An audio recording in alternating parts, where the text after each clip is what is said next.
쇼츠 보다가 2시간 순삭. 내 뇌가 녹고 있다. 팝콘 브레인과 도파민 디톡스의 허와실. 침대에 누운 사람.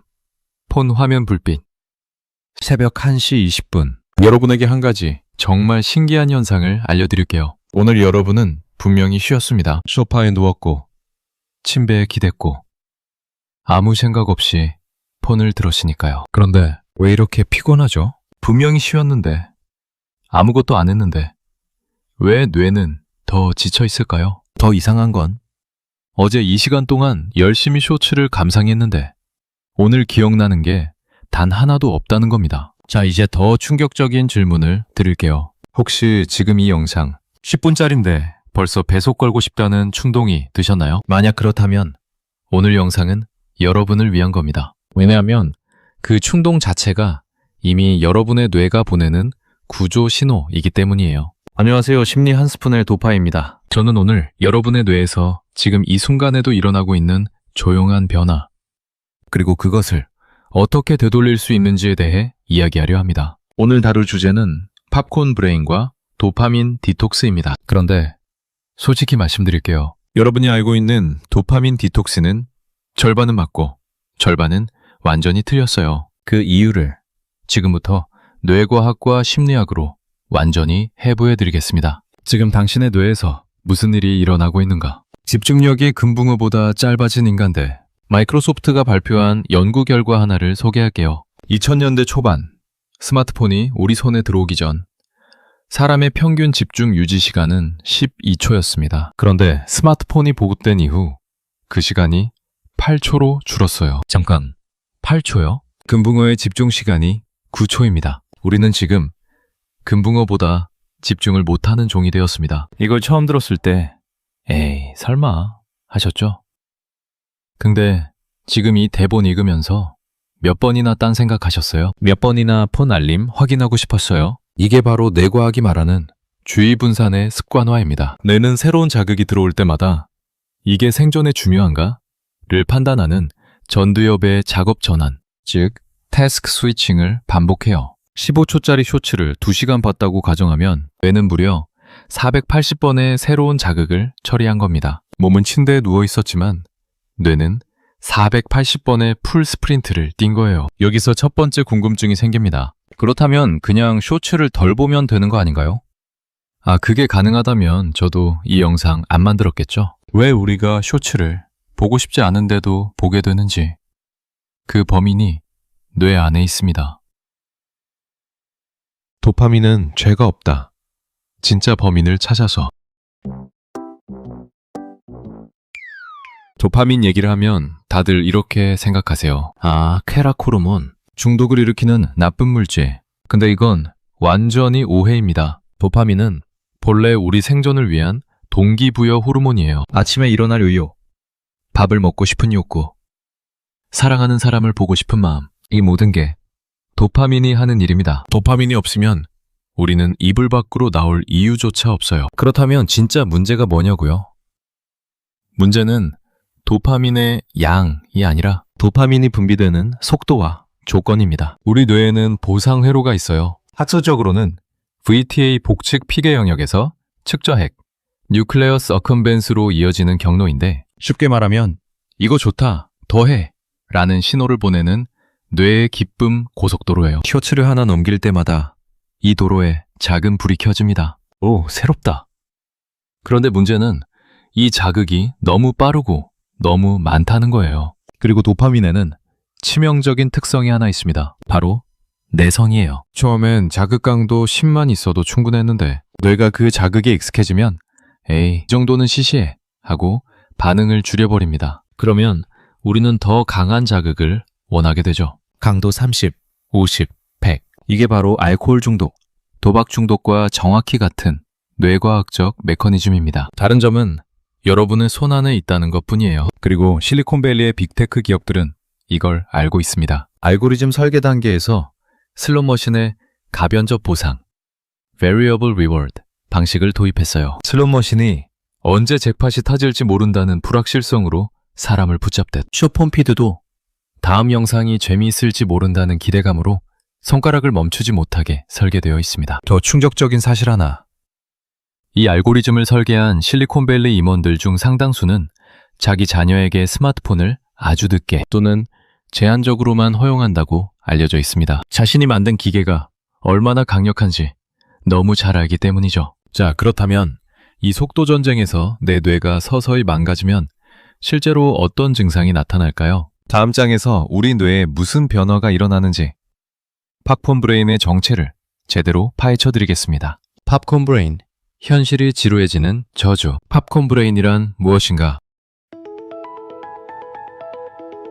워싱턴 대학교의 데이비드 레비 교수는 이 현상에 이름을 붙였습니다. 팝콘 브레인, 팝콘 브레인이에요. 팝콘 기계 안에서 옥수수가 펑펑펑 빠르고 강렬하게 터지는 것처럼 크고 즉각적인 자극에만 반응하고 그보다 약한 자극에는 무감각해지는 뇌 상태를 말합니다. 실제로 어떤 증상이 나타날까요? 10분짜리 영상이 너무 길어 보여서 1.5배속, 2배속으로 돌리게 됩니다. 친구의 긴 이야기를 들을 때 속으로 빨리 끝나지 않나? 라는 생각이 드죠. 책 한 페이지를 읽다가 무슨 내용인지 기억이 안 납니다. 영화관에서 3시간 넘은 영화를 보다 집중이 흐트러집니다. 가장 무서운 건 이겁니다. 원래 즐거웠던 것들이 더 이상 즐겁지 않아요. 공원 산책, 음악 감상, 친구와의 수다. 뇌가 쇼폼 수준의 강도에 익숙해져 버리면 그보다 느린 속도의 삶은 재미없음으로 분류되어 버립니다. 여기서 제가 만났던 사례 하나를 들려드릴게요. 30대 직장인 지훈 씨는 퇴근 후 쇼츠 시청이 유일한 낙이었습니다. 처음엔 30분보다 잤는데 6개월 후엔 자정을 넘기는 날이 다반사였어요. 그러다 어느 날 이상한 증상이 시작됐습니다. 주말에 예전에 즐겨보던 넷플릭스 영화를 틀었는데 15분을 못 버티고 꺼버린 겁니다. 회의 시간에 동료가 3분 이상 발표하면 속에서 짜증이 올라왔고요. 그리고 가장 충격적인 순간, 그토록 사랑하는 반려견과 산책을 나갔는데 강아지는 전혀 보지 않고 폰을 보며 기계적으로 걷는 자신을 발견한 거예요. 지훈 씨는 처음엔 내가 번아웃인가? 우울증인가?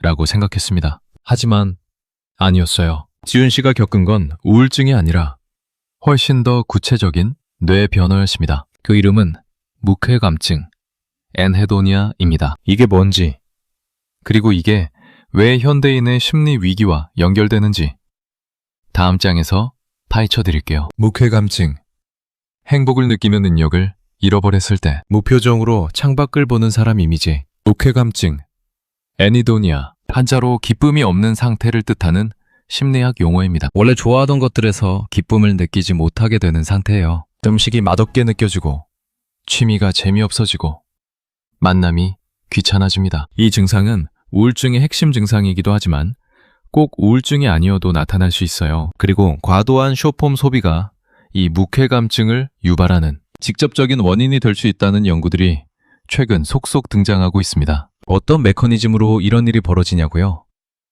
바로 도파민 수용체의 감소입니다. 도파민 수용체는 도파민이라는 신호를 받아들이는 일종의 안테나예요. 그런데 지나치게 강렬한 도파민 자극이 반복되면 뇌는 자기를 보호하기 위해 이 안테나 수를 줄여버립니다. 그러면 이전과 같은 양의 도파민이 나와도 신호가 잘 잡히지 않아요. 결과적으로 일상적인 즐거움의 강도로는 아무것도 느낄 수 없게 되는 겁니다. 마치 청력이 약해진 사람이 보통 크기의 소리를 듣지 못하는 것처럼요. 지훈 씨가 바로 이 상태였어요. 그는 행복해지는 능력을 잃은 게 아니라 행복을 감지하는 수용체가 과로로 인해 무뎌진 것이었습니다. 더 흥미로운 심리학적 포인트가 있어요. MBTI 유형에 따라 이 현상의 취약한 정도가 다르다는 겁니다. 자극 추구 성향이 강한 EP 유형, 특히 ENTP, ENFP 같은 유형은 뇌가 새로운 것을 향한 갈망이 근본적으로 높아서 쇼폼이라는 무한 새로움 기계에 특히 취약할 수 있어요. 반면 높은 내면 처리 성향을 가진 IN 유형은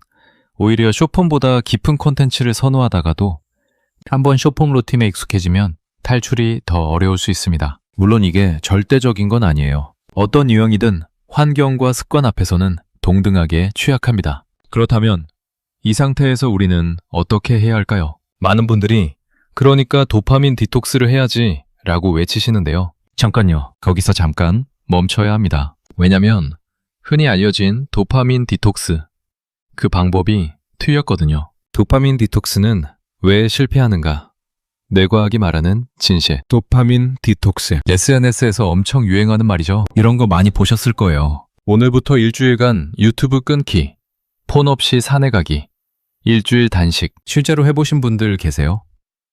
얼마나 지속되나요? 대부분 3일도 안 됩니다. 그리고 이게 여러분의 의지력 문제가 아니에요. 뇌과학적으로 이 방식 자체가 실패할 수밖에 없도록 설계되어 있거든요. 첫째, 갑작스러운 도파민 차단은 금단 증상을 유발합니다. 뇌는 도파민 균형을 유지하려는 항상성이 있어요. 자극을 갑자기 끊으면 뇌가 비상사태로 판단하고 더 강한 갈망을 만들어냅니다. 이게 바로 디톡스의 반동 효과예요. 3일 참았다가 폰을 잡으면 더 오래 보게 되는 이유가 이것입니다. 둘째, 진공을 채워줄 대안이 없습니다. 인간의 뇌는 공백을 매우 불편하게 느낍니다. 쇼츠를 끊었을 때 그 시간을 채워줄 의미 있는 활동이 준비되어 있지 않으면 뇌는 기존의 가장 쉬운 자극원으로 자동 복귀합니다. 셋째, 도파민 자체를 없애는 게 목표가 되면 안 됩니다. 도파민은 생존에 필수적인 신경 전달 물질입니다. 완전히 억압하려들면 무기력, 우울, 동기 상실로 이어질 수 있어요. 그렇다면 진짜 해법은 뭐냐고요?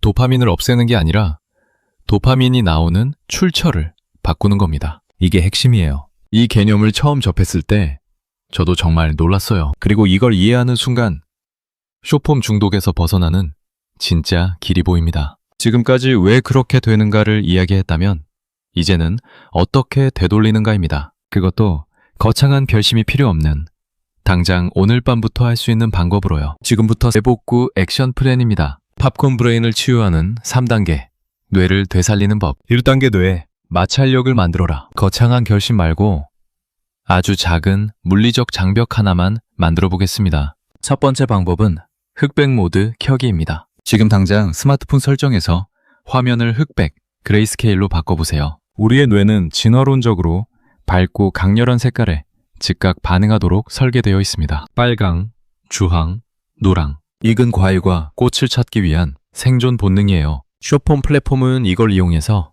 알림 버튼도 빨간색, 좋아요도 빨간 하트, 구독도 강렬한 색으로 꾸며놓은 겁니다. 그런데 화면을 흑백으로 바꾸는 순간 스마트폰은 뇌에게 재미없는 돌멩이처럼 느껴지기 시작합니다. 화려한 충영상도 색깔 없이 보면 생각보다 지루해요. 실제로 이 방법을 써본 분들이 그냥 의욕이 안 생겨서 안 보게 됐다고 말합니다. 두 번째 방법은 20초의 법칙입니다. 하버드 심리학자 션 에이커가 제안한 이 방법은 나쁜 습관을 막으려면 그 행동을 하기까지 20초의 물리적, 심리적 장벽을 만들라는 거예요. 실천 방법.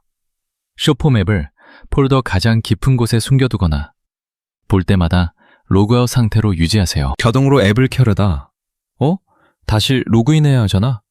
라는 찰나의 불편함이 마비되어 있던 전두엽. 이성적 판단을 담당하는 뇌 앞부분을 깨웁니다. 그 0.5초가 내가 지금 이거 진짜 보고 싶은 건가? 라는 판단의 기회를 줍니다. 작은 마찰이 큰 행동 변화를 만들어낸다는 게 행동 심리학의 핵심 원리입니다. 근데 참는 것만으로는 한계가 있어요. 진짜 해법은 단순히 차단이 아니라 대체입니다. 도파민을 없애는 게 아니라 더 좋은 도파민으로 채우는 거죠. 이게 앞의 내용보다 훨씬 더 중요한 내용입니다. 2단계, 수동적 도파민을 능동적 도파민으로 교체하라. 달리는 사람, 책 읽는 사람, 요리하는 사람. 도파민에는 두 종류가 있어요. 제가 이름 붙인 거지만 수동적 도파민과 능동적 도파민입니다. 수동적 도파민은 내가 아무 노력 없이 얻는 즉각적인 쾌감입니다. 쇼츠 보기, 음식 배달 앱 구경, 무한 스크롤. 뇌는 이 경험에서 도파민을 얻지만 성취감은 제로예요. 그래서 끝나고 나면 공허함과 죄책감만 남습니다. 반면 능동적 도파민은 내 노력이 들어가고 결과가 보이는 것에서 나옵니다. 30분 걷기, 책 한 챕터 완독, 방 청소 완료, 새로운 요리 완성. 이 행동들은 즉각적으로 엄청난 쾌감을 주지 않아요. 하지만 끝내고 나면 뇌에서 도파민이 분비되면서 진짜 성취감과 자존감이 올라옵니다. 뇌과학적으로 설명하면 능동적 행동은 전두엽과 보상회로를 동시에 활성화합니다. 이 과정이 반복되면 도파민 수용체가 회복되고 일상의 소소한 행복을 다시 감지하는 능력이 살아납니다. 처음 며칠은 솔직히 힘듭니다. 내가 빨리 쇼폼 줘 라고 난리를 칩니다. 그건 정상이에요. 금단 증상이니까요. 그런데 딱 2주만 버텨보세요. 뇌과학 연구들은 새로운 신경회로가 안정화되는데 평균 2주에서 3주 정도가 걸린다고 합니다. 이 시간을 버티면 바람소리, 커피향, 햇살 이런 것들에서 진짜 찌릿한 행복이 다시 느껴지기 시작합니다. 처음엔 엄청 거창하게 시작하지 마세요. 단 하나만 고르세요. 오늘부터 자기 전에 5분만 스트레칭처럼요. 그 작은 성공 경험이 도파민을 회복시키는 첫 씨앗이 됩니다. 근데 여기까지 알았는데 막상 실천하면 또 무너지는 이유가 있어요. 환경이 바뀌지 않았기 때문입니다. 마지막 단계에서는 가장 결정적인 것. 뇌가 자동으로 좋은 선택을 하게 만드는 환경 설계를 다룹니다. 3단계. 매 환경을 설계하라.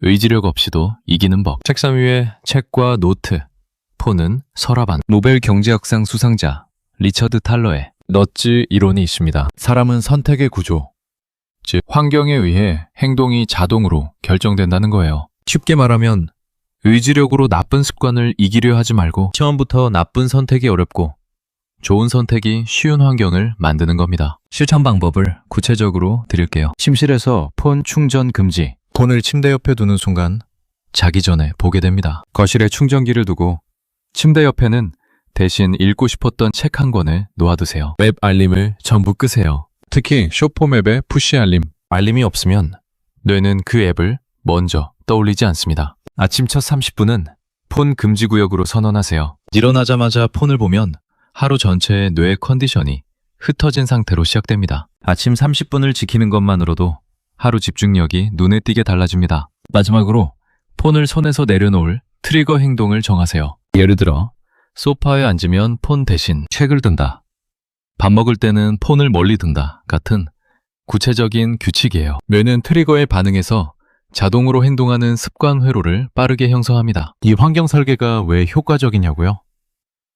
의지력은 근육과 같아서 하루에 쓸 수 있는 양이 한정되어 있습니다. 하지만 환경은 24시간 쉬지 않고 여러분의 편이 되어줍니다. 잃어버린 주도권을 찾아서. 오늘 이야기를 들으면서 불편한 분들도 계셨을 거예요. 왜냐면 우리가 쉰다고 믿었던 것들이 사실 쉬는 게 아니었다는 걸 뇌과학이 증명하고 있으니까요. 하지만 저는 여러분에게 죄책감을 드리려는 게 아닙니다. 오히려 반대예요. 여러분이 통제하지 못했던 건 의지력이 약해서가 아니라 수조 달러짜리 기업이 설계한 알고리즘을 맨손으로 이기려 했기 때문이에요. 그건 애초에 공평한 싸움이 아니었습니다. 그리고 이제 우리는 뇌과학이라는 더 강한 무기를 손에 쥐었습니다. 흑백 모드 하나, 20초의 마찰 하나, 침대 옆 폰 충전기를 거실로 옮기는 것 하나. 이 작은 행동들이 여러분의 도파민 수용체를 회복시키고 일상의 아름다움을 다시 느낄 수 있는 뇌를 만들어줍니다. 쇼츠를 보며 허비한 2시간은 단순히 날아간 시간이 아닙니다. 그건 여러분이 성장하고 사랑하는 사람과 눈 맞추고 무엇보다 자신의 삶을 온전히 살아갈 수 있었던 소중한 주도권이었습니다. 여러분의 뇌는 알고리즘의 먹이로 살기엔 너무나 정밀하고 여러분의 삶은 스크린 속 남의 인생을 구경만 하기엔 너무나 소중합니다. 오늘 영상을 여기까지 보셨다면 이미 변화는 시작된 겁니다. 뇌가 길고 깊은 자극을 8분 이상 견뎌냈잖아요. 그것 자체로 이미 팝콘 브레인에서 한 발짝 벗어난 거예요. 오늘 밤 딱 하나만 해보세요. 충전기를 침실 밖으로 꺼내는 것. 그 작은 한 걸음이 여러분의 뇌를 되살리는 출발점이 됩니다. 저는 심리 한 스푼의 도파였습니다. 여러분의 뇌와 마음을 진심으로 응원합니다. 다음에도 밤잠 설쳐가며 준비한 인사이트로 찾아오겠습니다. 감사합니다.